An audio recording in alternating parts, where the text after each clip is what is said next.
हरे कृष्णा। इस वीडियो में हम कार्तिक मास में आने वाली देव उठनी एकादशी, जो इस बार 12 नवंबर को है, उसकी व्रत कथा सुनाने जा रहे हैं, क्योंकि बिना व्रत कथा सुने या पढ़े बिना व्रत का संपूर्ण फल नहीं प्राप्त होता। तो आइए अब हम श्रवण करते हैं कार्तिक मास में आने वाली देव उठनी एकादशी की व्रत कथा। एक बार धर्मराज युधिष्ठिर भगवान श्री कृष्ण से कहने लगे कि हे भगवान, मैंने कार्तिक कृष्ण एकादशी अर्थात रमा एकादशी का सविस्तार वर्णन सुना। अब आप कृपा करके मुझे कार्तिक माह के शुक्ल पक्ष की एकादशी के विषय में भी बतलाइए। इस एकादशी का नाम क्या है तथा इसके व्रत का क्या विधान है, इसकी विधि क्या है, इसका व्रत करने से किस फल की प्राप्ति होती है, कृपया यह सब मुझे विधान पूर्वक कहिए। भगवान श्री कृष्ण बोले, कार्तिक माह के शुक्ल पक्ष में तुलसी विवाह के दिन आने वाली इस एकादशी को विष्णु प्रबोधिनी एकादशी, देव प्रबोधिनी एकादशी, देव उठान एकादशी या देव उठनी एकादशी, कार्तिक शुक्ल एकादशी तथा प्रबोधिनी एकादशी भी कहा जाता है। यह बड़े बड़े पापों का नाश करने वाली है। इसका महात्म्य मैं तुमसे कहता हूँ, ध्यानपूर्वक सुनो।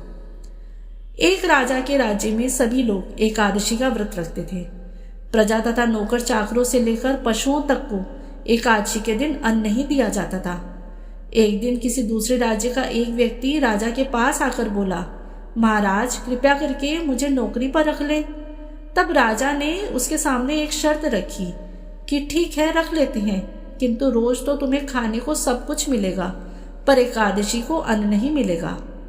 उस व्यक्ति ने उस समय हाँ कर ली, पर एकादशी के दिन जब उसे फलाहार का सामान दिया गया तो वह राजा के सामने गिड़गिड़ाने लगा, महाराज इससे मेरा पेट नहीं भरेगा, मैं भूखा ही मर जाऊंगा, मुझे अन्न दे दो। राजा ने उसे शर्त की बात याद दिलाई, पर वह अन्न छोड़ने को तैयार नहीं हुआ। तब राजा ने उसे आटा, दाल, चावल आदि दिए। वह नित्य की तरह नदी पर पहुंचा और स्नान कर भोजन पकाने लगा। जब भोजन बन गया तो वह भगवान को बुलाने लगा, आओ भगवान, भोजन तैयार है। उसके बुलाने पर पीताम्बर धारण किए भगवान चतुर्भुज रूप में आ पहुंचे तथा प्रेम से उसके साथ भोजन करने लगे। भोजन आदि करके भगवान अंतर्ध्यान हो गए तथा वह अपने काम पर चला गया। 15 दिन बाद अगली एकादशी को वह राजा से कहने लगा कि महाराज मुझे दुगना सामान दीजिए। उस दिन तो मैं भूखा ही रह गया। राजा ने कारण पूछा तो उसने बताया कि हमारे साथ भगवान भी खाते हैं, इसलिए हम दोनों के लिए सामान पूरा नहीं होता। यह सुनकर राजा को बड़ा आश्चर्य हुआ। वह बोला, मैं नहीं मान सकता कि भगवान तुम्हारे साथ खाते हैं। मैं तो इतना व्रत रखता हूँ, पूजा करता हूँ, पर भगवान ने मुझे कभी दर्शन नहीं दिए। राजा की बात सुनकर वह बोला, महाराज यदि विश्वास ना हो तो साथ चलकर देखो। राजा एक पेड़ के पीछे छिपकर बैठ गया। उस व्यक्ति ने भोजन बनाया तथा भगवान को शाम तक पुकारता रहा, परंतु भगवान नहीं आए। अंत में उसने कहा, हे भगवान, यदि आप नहीं आए तो मैं नदी में कूदकर प्राण त्याग दूंगा। लेकिन भगवान नहीं आए, तब वह प्राण त्यागने के उद्देश्य से नदी की तरफ बढ़ा। प्राण त्यागने का उसका दृढ़ इरादा जान शीघ्र ही भगवान ने प्रकट होकर उसे रोक लिया और साथ बैठकर भोजन करने लगे। खा पीकर वे उसे अपने विमान में बिठाकर अपने धाम ले गए। यह देख राजा ने सोचा कि व्रत उपवास से तब तक कोई फायदा नहीं होता जब तक मन शुद्ध ना हो। इससे राजा को ज्ञान मिला।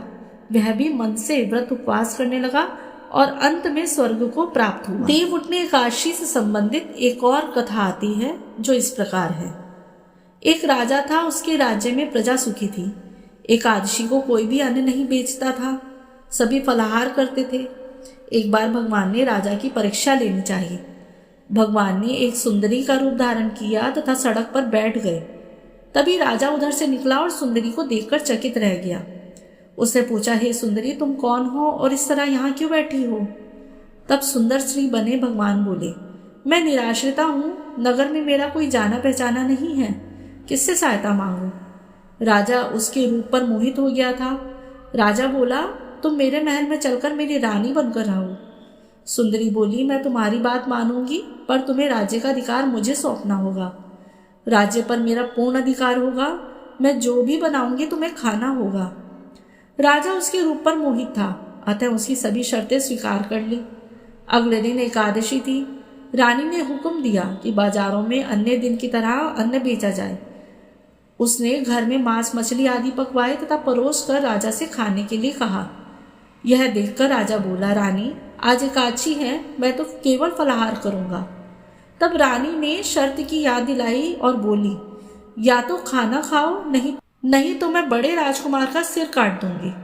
राजा ने अपनी स्थिति बड़ी रानी से कही तो बड़ी रानी बोली, महाराज धर्म ना छोड़ें, बड़े राजकुमार का सिर दे दें, पुत्र तो फिर मिल जाएगा परंतु धर्म नहीं मिलेगा।